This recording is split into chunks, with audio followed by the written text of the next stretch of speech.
नाज़रीन, मुल्क भर में जहाँ महंगाई का तूफान आया हुआ है और जो आवाम है वो मुआवजा करने पर मजबूर हो गई है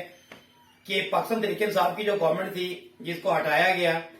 15 माह में तो पीडीएम की तमाम जमातें मिलकर भी महंगाई पर काबू नहीं पा सकी और ये शहरी मुआवजा करने लगे हैं कि जब पाकिस्तान तहरीक इंसाफ की गवर्नमेंट थी तो जो ये पेट्रोल जो आज 300 से भी क्रॉस कर गया है, उसका जो पर लीटर रेट है वो 150 रुपए था और डॉलर है वो भी कंट्रोल में था। डॉलर जो कि ओपन मार्केट में 324 रुपए में मिल रहा है, बल्कि मिल ही नहीं रहा, गायब है। उस वक्त उनकी हुकूमत में पीटीआई की ये डॉलर जो है 178 रुपए में दस्तयाब था और मुल्क के ज़र मुबादला में भी इजाफा हो रहा था। एक्सपोर्ट जो है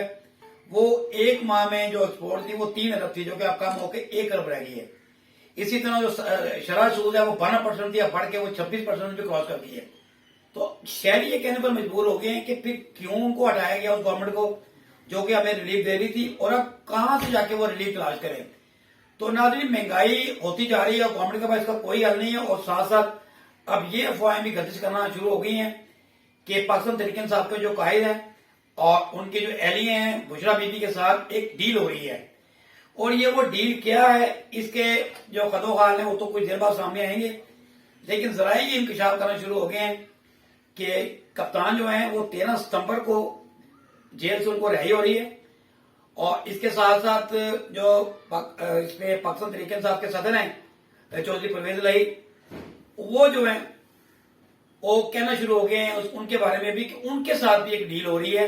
और ये कहा जा रहा है कि कप्तान जो है हो सकता है वो इलेक्शन में हिस्सा ना लें, अपनी पार्टी को मुनज़्ज़म करेंगे, केसेस उनमें सुसर्दी आ जाएगी उनके केसेस में। और साथ साथ ये भी जरा इंकशाफ कर रहे हैं कि वजीर आजम के ऊपर, परवेज इलाही के ऊपर जो है बहुत सारे अदारे उस पर मुतफिक हो चुके हैं और उनका ये कहना है कि परवेज इलाही जो है अगर पाकिस्तान तहरीक इंसाफ जो है सीटें लेती है तो ये कभी इम्कानात हैं कि परवेज इलाही मुल्क के वजीर आजम बन सकते हैं। अब ये देखना है कि महंगाई तो कम नहीं हो रही और ना ही इलेक्शन भी ताखीर का शिकार होते जा रहे हैं।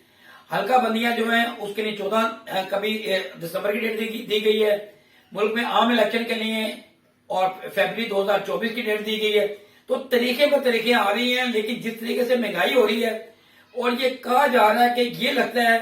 कि जो पेट्रोल जो है वो दिसंबर तक यही सूरत आ रही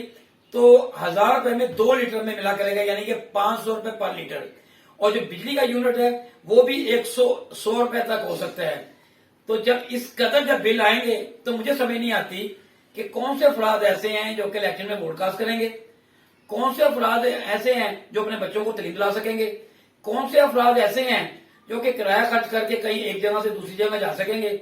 तो ये सूरत दिन ब दिन गंभीर से गंभीर तरह होती जा रही है और जो निगरान हुकूमत है उसके बाद भी सवाए झूठी तसल्लियों के कोई चीज दिखाई नहीं दे रही।